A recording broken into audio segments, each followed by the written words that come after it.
मर्यादा पुरुषोत्तम राम यांचा राज्याभिषेक असताना तिथे बरेच असे शास्त्रार्थ करणारे लोक आले होते. त्यामध्ये ऋषीमुनी होते. त्यांनी सांगितलं होतं की रामाच्या गादीवर बसण्याचा हा सुवर्ण काळ आहे आणि हा योग्य काळ आहे.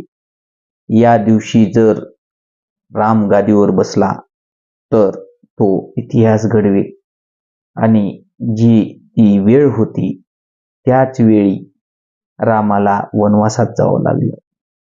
मग नंतर दशरथांनी गुरूंना विचारलं की गुरु, तुम्ही तर म्हटला होतात की हा रामाला गादीवर बसण्याचा योग्य काळ आहे, काय झालं माझ्या रामाला वनवासाला जावं लागलं?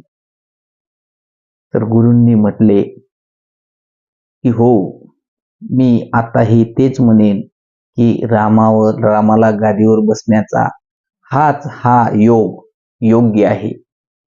कारण राम हा अयोध्येचा राजा होणार नाही, तो जगाचा राजा होणार आहे. आता गेलाय ना, बाहेर पडलाय ना, तो जगाचा राजा होऊन येईल. धन्यवाद.